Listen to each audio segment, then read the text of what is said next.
ونعوذ بالله من شرور أنفسنا ومن سيئات أعمالنا من يهده الله فلا مضل له ومن يضلله فلا هادي له وأشهد أن لا إله إلا الله وحده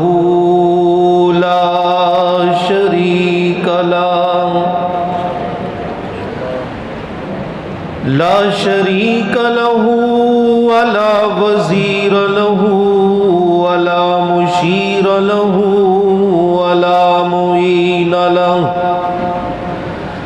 أشهد أن لا إله إلا الله وحده لا شريك له وأشهد أن محمدًا عبده ورسوله أفضل البشر محمد أطيب البشر محمد أحسن البشر محمد جد الحسن محمد وجد الحسين محمد إمام القبلتين محمد خاتم النبيين محمد أرسله بالحق بشيرا ونذيرا وداعيا إلى الله بإذنه وسراجا منيرا أما بعد فأعوذ بالله من الشيطان الرجيم بسم الله الرحمن الرحيم قال تبارك وتعالى في القرآن المجيد والفرقان الحميد من أعرض عن ذكري فإن له معيشة زنقا وقال النبي صلى الله عليه وسلم القرآن حجة لك أو عليك صدق الله مولانا العظيم وصدق رسوله النبي الأمي الهاشمي المدني الكريم ونحن على ذلك لمن الشاهدين والشاكرين والحمد لله رب العالمين زندگی تاریک تر ہے نور قرآن کے بغیر دل بھی ایک ویران گر ہے نور قرآن کے بغیر یہ کتاب زندگی بے عیب ہے لاریب ہے اور سبھی نامعتبر ہے نور قرآن کے بغیر یہ اگر نہ ساتھ ہو تو کامیابی خواب ہے ہر عمل ہی بے ثمر ہے نور قرآن کے بغیر ظلمتیں ہی ظلمتیں ہیں ظلمتیں ہی ظلمتیں ہیں موت کے اس اس پار بھی ہر گھڑی تنہا سفر ہے نور قرآن کے بغیر، ہے گلے بے رنگ ہی گفتار کی رعنائیاں، ہر خطابت بے اثر ہے نور قرآن کے بغیر، جس کا بچہ حافظ قرآن ہے، حافظ قرآن کے ماں باپ عالی شان ہے، ان کے لیے ہو رہا ہے شہنشاہی انتظام، حوض کوثر پہ نبی خود بر بر کے پلائیں گے جام۔ آپ صلی اللہ علیہ وسلم کی ذات گرامی پر عقیدت و محبت سے درود پاک پڑھیں۔ اللہم صلی علی محمد وعلی آل محمد کما صلیت علی ابراہیم وعلی آل ابراہیم انک حمید مجید۔ اللہم بارک علی محمد وعلی آل محمد کما بارکت علی ابراہیم وعلی آل ابراہیم انک حمید مجید۔ واجب الاحترام، قابل صد احترام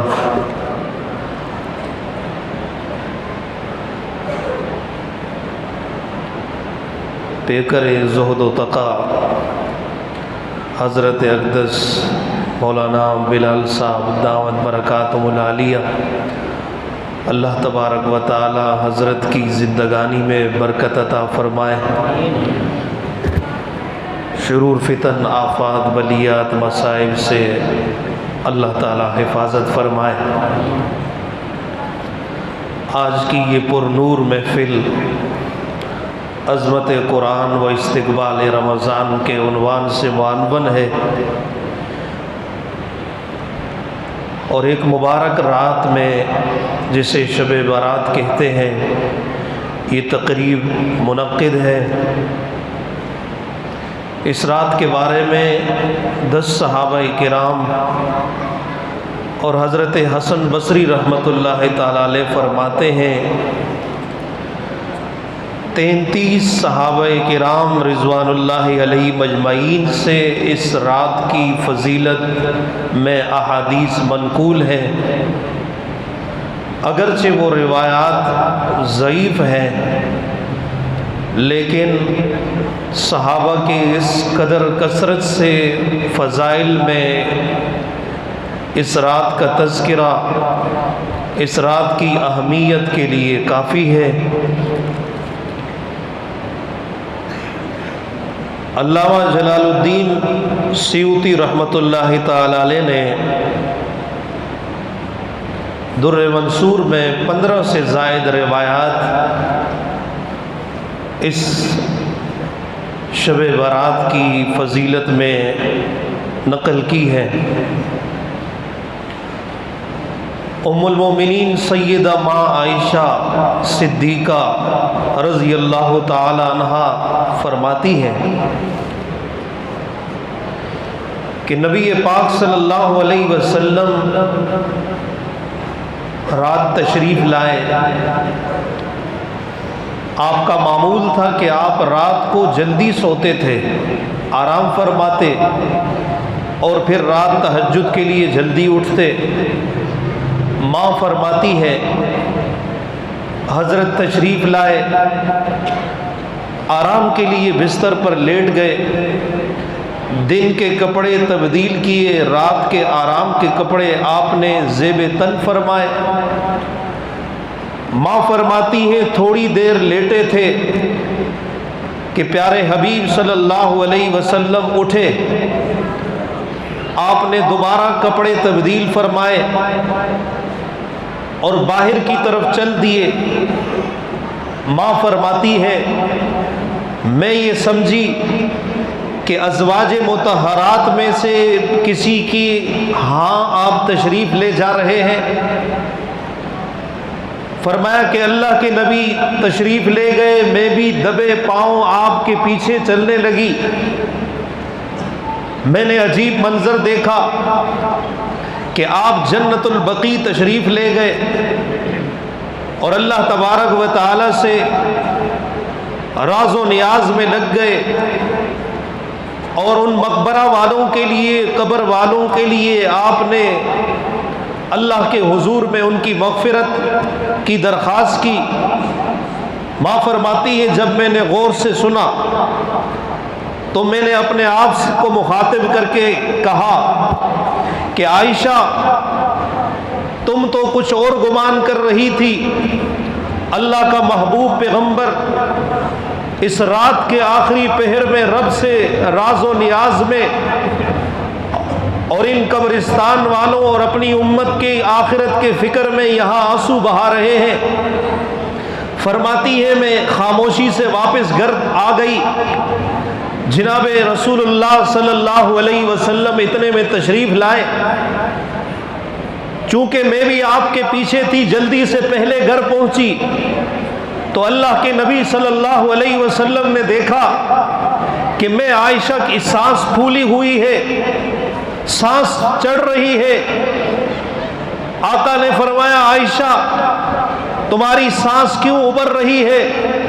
فرمانے لگی کہ میں نے فرمایا آقا آپ تشریف لائے آرام کے لیے، اچانک اٹھ کے تشریف لے گئے۔ میں اپنے ذہن میں یہ سمجھی کہ باری میری ہے اور آپ ازواج مطہرات میں سے کسی اور کے گھر تشریف لے جا رہے ہوں گے، لیکن میں نے عجیب منظر دیکھا کہ آپ جنت البقیع تشریف لے گئے، اپنی امت کے گناہوں کی مغفرت مانگنے لگے۔ اللہ کے نبی، میں یہ سمجھی تھی، نبی پاک صلی اللہ علیہ وسلم نے فرمایا عائشہ کیا کہتی ہو؟ میں محمد پاک تو حق دینے کے لیے آیا ہوں، یہ کیسے ہو سکتا ہے کہ باری تمہاری ہو میں تمہارا حق کسی اور کو دے دوں؟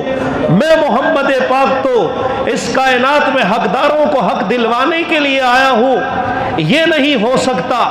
البتہ میں جو جلدی اٹھا تھا، میں آرام کے لیے جو لیٹا تھا، جلدی اس لیے اٹھا تھا، جبریل امین میرے پاس آئے تھے اور جبریل امین نے آ کر مجھے یہ بتایا تھا کہ آج شب برات کی رات ہے، اور اس رات میں آپ صلی اللہ علیہ وسلم سے آپ نے حضرت جبریل نے فرمایا ہے کہ اے اللہ کے محبوب، آج کی رات اللہ تبارک و تعالی قبیلہ بنی قلب کی بکریوں کے بالوں کے بقدر آپ کی امت کے لوگوں کی مغفرت فرمائیں گے۔ فرمایا عائشہ اجازت ہو تو رب سے مناجات کر لوں؟ اجازت لی۔ بیوی بھی اللہ کی بندی ہے، اس کے حقوق ہیں، عبادت اور ایک حقوق اللہ ہے، دوسرے حقوق العباد ہے۔ فرمایا عائشہ تمہاری باری ہے، اگر تمہاری اجازت ہو میں محمد مصطفیٰ اللہ سے راز و نیاز کروں، اللہ کی عبادت میں کھڑا ہو جاؤں۔ ماں عائشہ نے فرمایا دل و جان سے اللہ کے حبیب آپ کو اجازت ہے۔ ماں فرماتی ہے اللہ کے حبیب نماز میں کھڑے ہو گئے، شب برات کی رات ہے، اللہ کے نبی نے اللہ اکبر کہی اور اتنا لمبا قیام کیا۔ فرماتی ہے اور راتوں میں اتنا لمبا آپ نے قیام نہیں فرمایا، پھر آپ نے رکوع فرمایا، بڑا طویل رکوع فرمایا۔ اس کے بعد ماں فرماتی ہے کہ پیارے حبیب صلی اللہ علیہ وسلم سجدے میں چلے گئے، اور آپ سجدہ لمبا فرماتے تھے عام دنوں میں بھی، لیکن آپ نے اتنا لمبا سجدہ فرمایا کہ مجھے یہ گمان ہوا کہ کہیں سجدے میں آپ کی روح تو قبض نہیں ہو گئی، آپ کی جان آفرین کے سپرد تو نہیں ہو گئی۔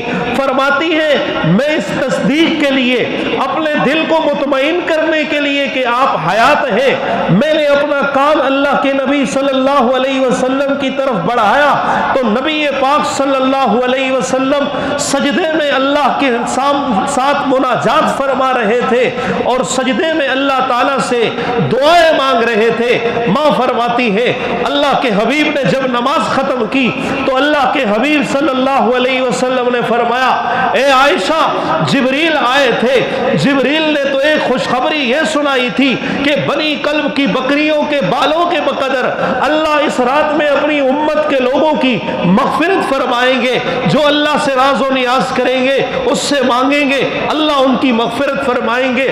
دوسرا میں نے جو سجدہ لمبا کیا میں نے عام عادت سے ہٹ کر آج کی رات میں سجدہ لمبا کیا، تم یہ سمجھنے لگی کہ میری روح نکل گئی۔ اللہ کی طرف سے جبریل امین اللہ کی طرف سے ایک دعا لے کر آئے تھے، عائشہ میں وہ دعا سجدے میں پڑھ رہا تھا، میرا دل چاہتا ہے عائشہ وہ دعا میں آپ کو سکھا دوں۔ آپ نے حضرت عائشہ کو وہ دعا سکھائی، ماں عائشہ نے وہ دعا امت کو بتائی، وہ دعا میں آپ کو بتاتا ہوں۔ میرے عزیزوں، پیارے حبیب صلی اللہ علیہ وسلم نے سجدے میں جو دعا مانگی اس کے الفاظ یہ تھے اللہم انی اعوذ بک اعوذ بعفوک من عقابک اعوذ برضاک من سخطک واعوذ بک جل وجہک اللہم لا احصی ثناء علیک انت کما اثنیت علی نفسک۔ یہ دعا جبریل امین نے محمد پاک کو بتائی، محمد پاک نے حضرت ماں عائشہ صدیقہ کو بتائی اور ماں عائشہ صدیقہ نے مجھے اور آپ کو یہ دعا تلقین فرمائی۔ آج کی رات اللہ سے مانگنے کی رات ہے، یہ لغویات فضولیات میں لگنے کی رات نہیں ہے بلکہ اللہ سے مانگنے کی رات ہے۔ آج بدقسمتی سے کہ ہم اللہ کی طرف متوجہ ہو، اللہ کے نبی سجدے میں مانگ رہے ہیں، رکوع لمبا، سجدہ لمبا، قیام لمبا، اور ہم ایک امتی ہیں کہ ایسی راتوں کو لغویات میں فضولیات میں ضائع کر دیتے ہیں۔ اللہ ہمیں قدر کی توفیق نصیب فرمائے۔ میرے عزیزوں، آج ہماری زندگیوں میں سکون کیوں نہیں؟ اللہ تبارک و تعالیٰ فرماتے ہیں من اعرض عن ذکری فإن له معیشة ضنکا، فرمایا جو میرے ذکر سے، میرے قرآن سے دوری اختیار کرے گا میں اللہ اس کی زندگی کو تنگ کر دوں گا۔ آج ہم دھوکے میں پڑے ہیں، آج ہم دھوکے میں پڑے ہیں کہ سامان راحت جتنا ہوگا اتنی راحت ملے گی، یہ دھوکا ہے۔ اسی لیے ایک گاڑی ہے راحت کا سامان تو دوسری کی سوچ رہا ہے، فیکٹری والے کے پاس ایک فیکٹری ہے تو وہ سامان راحت دوسری فیکٹری کا سوچ رہا ہے۔ ہم دھوکے میں پڑے ہیں کہ سامان راحت سے راحت ملتی ہے، یہ دھوکا ہے۔ سامان راحت سے راحت نہیں ملتی، اعمال راحت سے راحت ملتی ہے۔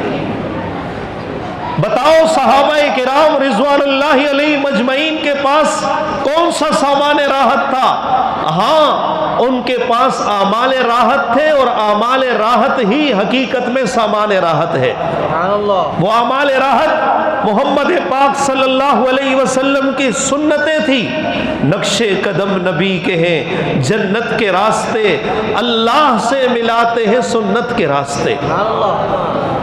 اگر سامان راحت سے راحت ملتی تو بتاؤ آج کے اس موجودہ پرفتن دور میں جہاں ہر طرف افراتفری ہے، اضطراب ہے، بے چینی کا راج ہے، انسان کے خون کا پیاسا ہے، آج کے اس پرفتن دور میں بتاؤ جنہیں ہم اور آپ اپنے لیڈر مانتے ہیں،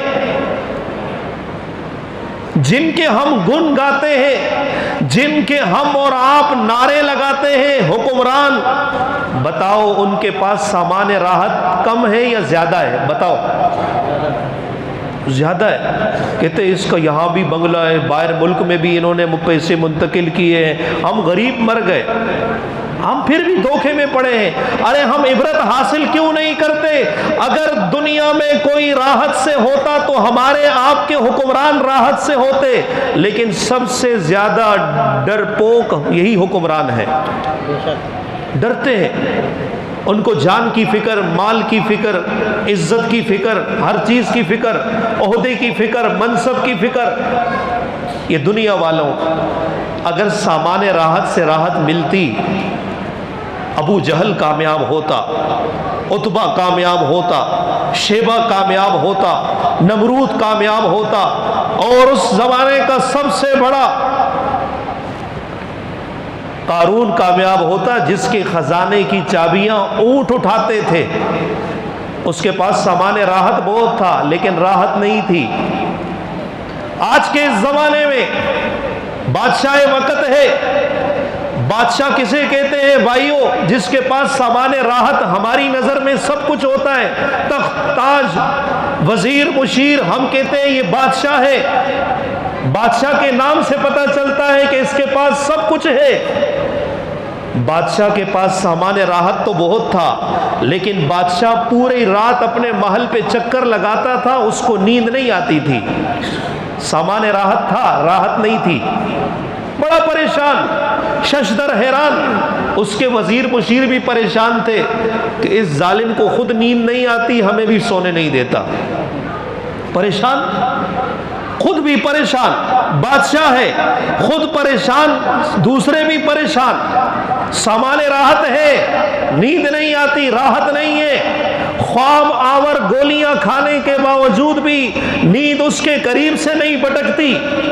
ایک دن بادشاہ نے عجیب منظر دیکھا۔ اس نے دیکھا کہ اس کے محل کے باہر گلی میں ایک پھٹے پرانے خستہ حال پراگندہ بکھرے ہوئے بالوں والا ایک شخص آیا، ٹوٹی ہوئی ایک اینٹ اٹھائی اور اس کو فٹ پاتھ پہ رکھا اور تھوڑی جگہ صاف کی، اور وہاں پر اس نے ٹوٹی ہوئی اینٹ اپنے سر کے نیچے رکھی۔ منٹوں کے اندر وہ خوبصورت اچھی بہترین نیند کرنے لگا، ایسی نیند کرنے لگا کہ خراٹے مار رہا تھا۔ بادشاہ کو اس پہ رشک آیا، اس فقیر پہ۔ اپنے کارندوں سے کہا کہ اس فقیر کو لے کر آؤ۔ فقیر کو حاضر کیا گیا، وہ بیچارہ پریشان کہ میری نیند خراب کر دی، اس کو نیند آتی نہیں، وہ پریشان ہے کہ میری نیند خراب کر دی، یہ پریشان ہے کہ نیند آتی نہیں، وہ پریشان ہے کہ نیند خراب کر دی۔ کہا بادشاہ سلامت کیا ہوا؟ کہا میں آدھی سلطنت تمہیں دینے کو تیار ہوں، اس جو نیند راحت کی سوتے ہو تھوڑی سی مجھے دے دو، آدھی سلطنت لے لو۔ اس فقیر کی بات سننا، وہ فقیر کہنے لگا بادشاہ سلامت، آپ کی سلطنت، آپ کی بادشاہت، آپ کا سامان راحت آپ کو مبارک ہو، مجھے آپ کی سلطنت کا ایک حصہ بھی نہیں چاہیے، اگر راحت چاہیے تو راحت والے سے لے لو۔ اس نے کہا کہ کیا مطلب؟ اس نے کہا راحت ادھر سے ملتی ہے، اوپر سے، اللہ سے۔ آپ نے سامان راحت تو جمع کیا، بادشاہ بن گئے، لیکن اس بگڑی بنانے والے کارساز دستگیر اللہ کو ناراض کرتے ہو، اس کے احکام پورے نہیں کرتے ہو۔ فارمولہ میں دیتا ہوں، عمل تم کرو تو سامان راحت کے ساتھ راحت بھی وہی دے گا، یہ کہ اس کے احکام کو بجا لاؤ، اس کے نبی کے طریقوں کے مطابق اپنی سلطنت، بادشاہت، حکمرانی اور اپنے عہدے کو چلاؤ۔ اس نے کہا کہ آج کے بعد ایسا ہی ہوگا۔ اگلے دن بادشاہ کو بھی نیند آ گئی، بادشاہ کو بھی نیند آ گئی۔ یہ اشارہ ہے اس طرف، بادشاہ اپنی بادشاہی میں اللہ کے احکام پورے کرے گا تو کامیابی ہے۔ فقیر اپنے فقر میں بادشاہی، فقیر اپنے فقر میں اللہ کو راضی کرے گا، نبی کے طریقوں کے مطابق زندگی گزارے گا، اللہ فقر میں اس کو کامیابی عطا کریں گے۔ اور اگر بادشاہ ہے، آج ہم کہتے ہیں ملک کی معیشت کمزور ہے، اللہ نے قرآن میں فرمایا، ہم اور آپ بڑے دھڑلے سے کہتے ہیں یہ ملک رمضان کے مہینے میں ہمیں ملا، قرآن بھی رمضان کے مہینے میں آیا، لیکن اس قرآن پر عمل کتنا کرتے ہیں؟ قرآن کے ماننے کا دعویٰ بھی کرتے ہیں، جھوٹ بھی بولتے ہیں، قرآن کے ماننے کا دعویٰ بھی کرتے ہیں، حسد بھی رکھتے ہیں، قرآن کے ماننے کا دعویٰ بھی کرتے ہیں، سود کا لین دین بھی کرتے ہیں، ساری نافرمانیاں کرتے ہیں۔ اسی قرآن میں اللہ نے فرمایا من اعرض عن ذکری فإن له معیشۃ ضنکا، جو میرے قرآن سے، میرے دین سے اعراض کرے گا میں اس کی زندگی کو تنگ کر دوں گا۔ اور اسی قرآن میں اللہ نے فرمایا، خوشحالی کا فارمولہ بھی بتایا، طریقہ بھی بتایا۔ فرمایا من عمل صالحا من ذکر او انثى وهو مؤمن فلنحيينه حیاتا طیبہ، جو بھی مرد ہو یا عورت شرط ایمان کے ساتھ وہ نیک اعمال کرے، میں اللہ ضرور بالضرور ان کو پاکیزہ زندگی عطا کروں گا۔ فرمایا جو بھی ہے، مرد ہے یا عورت، اعمال صالحہ کرے، میں اللہ اسے ضرور بالضرور پاکیزہ زندگی دوں گا۔ اور سنو مسلمانوں، محمد پاک کی دعا بھی ہے، آپ نے فرمایا اے اللہ میرے ہر اس امتی کو سرسبز و شاداب رکھ، خوش رکھ، خوشحال رکھ جو میرے دین کو سیکھے اور دوسروں کو سکھائے۔ اگر خوشحال زندگی کسی کی دیکھنی ہے تو وزیر اعظم کی زندگی میں تمہیں خوشحالی نظر نہیں آئے گی، دنیا کے عہد و منصبوں میں کہیں پر بھی خوشحالی تمہیں نظر نہیں آئے گی۔ اگر خوشحال زندگی کسی کی دیکھنی ہے، اس کا نمونہ آؤ مسجدوں کی چٹائیوں پر بیٹھنے والے، منبر و محراب کی زینت بننے والے علماء، صلحاء، اتقیاء، حفاظ، قراء، مجاہدین اور دین کے مبلغین کی زندگی دیکھو۔ دنیا کے اسباب نہیں، سامان راحت کم ہے لیکن راحت بہت زیادہ ہے، اور راحت اتنی ان کے پاس ہے کہ سیٹھ صاحب فیکٹری چلانے والا بھی آ کر مسجد کے مصلی کے وارث عالم دین کی خدمت میں آ کر کہتا ہے مولوی صاحب کوئی تعویذ تو کر کے دے دو۔ فیکٹری کا مالک، بھائی کیوں؟ میرے فیکٹری میں کچھ برکت ہو جائے۔ یہ انہیں جو برکت ملی ہے سامان راحت نہیں ہے، لیکن رب محمد کی قسم راحت وہ ہے کہ دنیا والے بھی ششدر حیران اور پریشان ہے کہ راحت کہاں سے ان کو ملتی ہے۔ ارے پریشان ہونے کی ضرورت نہیں، تم بھی وہ راحت حاصل کر سکتے ہو۔ آؤ اللہ کے قرآن کی رسی کو تھام لو، یہ وہ رسی ہے جس کے بارے میں محمد پاک فرماتے ہیں کہ اللہ فرماتے ہیں کہ یہ قرآن وہ مضبوط رسی ہے جس کا ایک سرا دنیا میں لٹک رہا ہے، دوسرا سرا میں رحمان کے ہاتھ میں ہوں۔ جو اس قرآن کی رسی کو تھامتا ہے اللہ اسے اونچا سے اونچا کرتے چلے جاتے ہیں۔ آج ہمارا مرض یہ ہے کہ ہم قرآن سے دور ہیں، قرآن والوں سے دور ہیں، دین سے دور ہیں، ہماری نیتوں میں فتور ہے۔ اسی لیے تو آج پریشان ہے اور پھر بھی حیران ہے، اتنی مہنگائی ہو گئے، مولویوں نے احتجاج کوئی نہیں کیا، بلکہ یہ مولوی آپ کے لیے ہر جگہ نکلا کہ غریب کا چولہا جلے۔ اس مولوی نے ہر جگہ آپ کے لیے دعا کی کہ یا اللہ ملک کی معیشت درست ہو جائے۔ اس مولوی نے اپنا فرض نبھایا کہ ہر جمعہ مبارک کے دن میں منبر رسول صلی اللہ علیہ وسلم کی زینت بن کے آپ کو ببانگ دہل سمجھایا کہ اللہ کے قرآن، اللہ کے دین کی رسی کو مضبوطی سے تھام لو، خوشحالیاں تمہارا مقدر بنے گی۔ لیکن ہم نے کہا نہیں، دکان میرا سب کچھ ہے، کاروبار میرا سب کچھ ہے، دین تو الیاذ باللہ فارغ لوگوں کا کام ہے۔ تو پھر یہی ہوگا جو ہو رہا ہے، یہی ہوگا جو ہو رہا ہے۔ پیارے حبیب آج کے حالات کی عکاسی کرتے ہوئے ایک حدیث سناؤ۔ پیارے حبیب صلی اللہ علیہ وسلم نے فرمایا قرب قیامت میں ایک ایسا زمانہ آئے گا میری امت کے لوگ علماء سے، دین والوں سے نفرت کریں گے، ناچنے والی اور جسم فروشی کرنے والی عورتوں کو اعزاز دیے جائیں گے، ایوارڈ دیے جائیں گے۔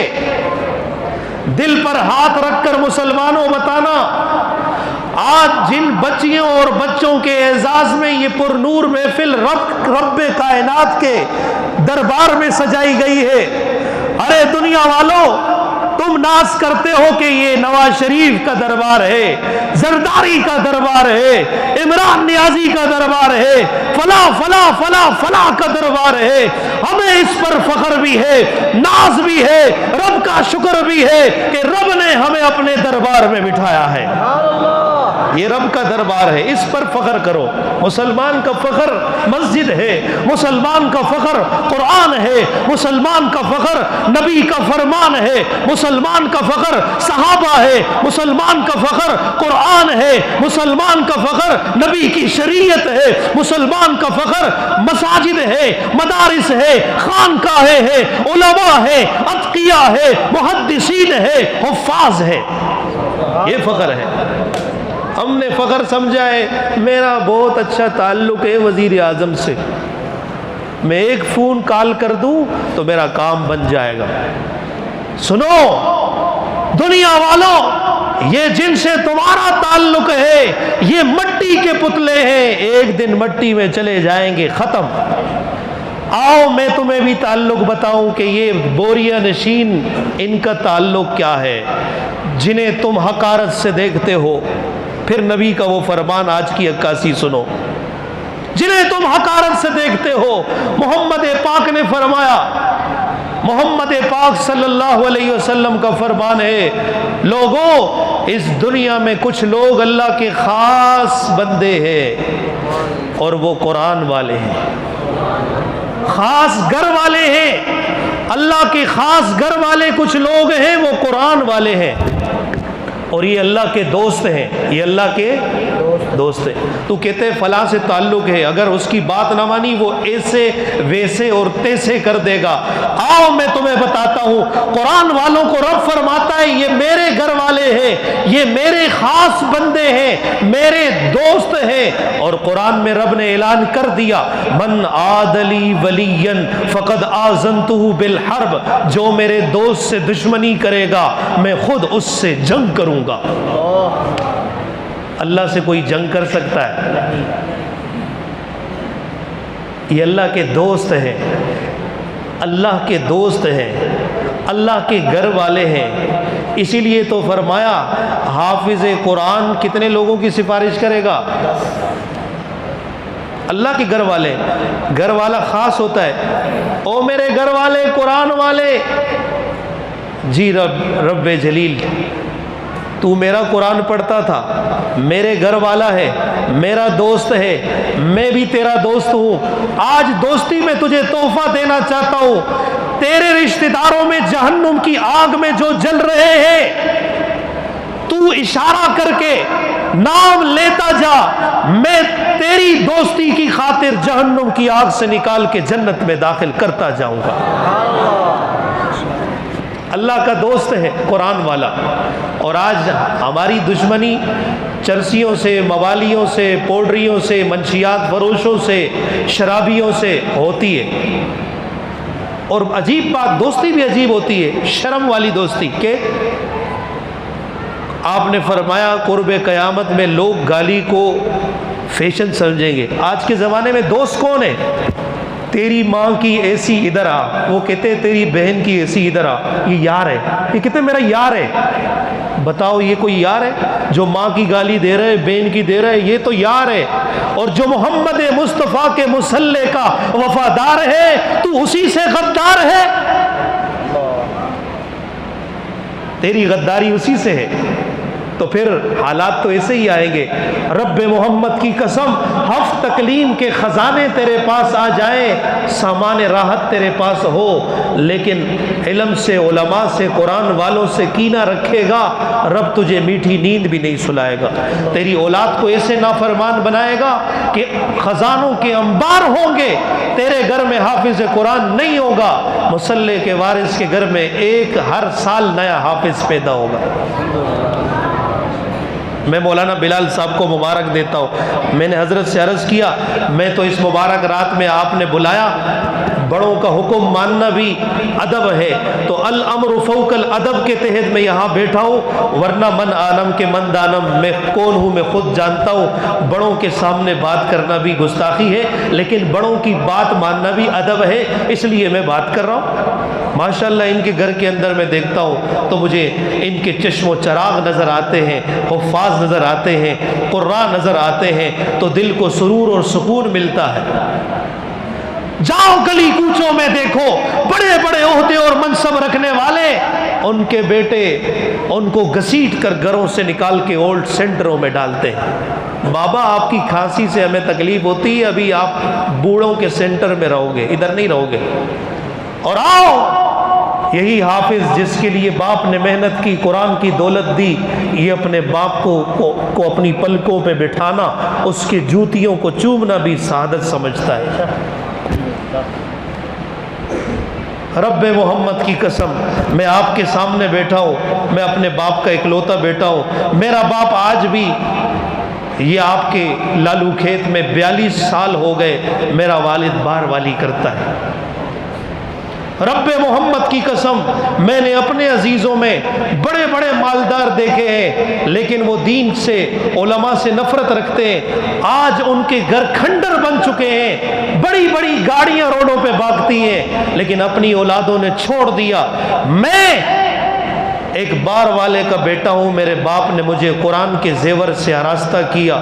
میں اب بھی یہاں بیٹھا ہوں تو میرے تصور میں میرا باپ ہے کہ اس وقت وہ کسی کی آواز پر چائے ادھر لے کے بھاگ رہا ہوگا، ادھر لے کے بھاگ رہا ہوگا۔ میں اس باپ کو سلام کرتا ہوں، اور یقیناً میرا اللہ ہی میرے اس والد کو جزائے خیر دے گا کہ وہ اب بھی روڈ گلی میں ادھر ادھر وہ لوگوں کے لیے چائے لے کر دوڑ رہا ہوگا، لیکن مجھے جس منصب پہ بٹھایا وہ امام الانبیاء محمد مصطفیٰ کا مصلی ہے۔ ساری دنیا کے بادشاہوں، لیڈروں اور وڈیروں سے میں اپنے اس باپ کی محنت کو جب دیکھتا ہوں تو مجھے یہ ساری دنیا کے بادشاہ، وزیر، مشیر اور بڑے بڑے عہدے جن پر لوگ ناز کرتے ہیں، مجھے ہیچ نظر آتے ہیں۔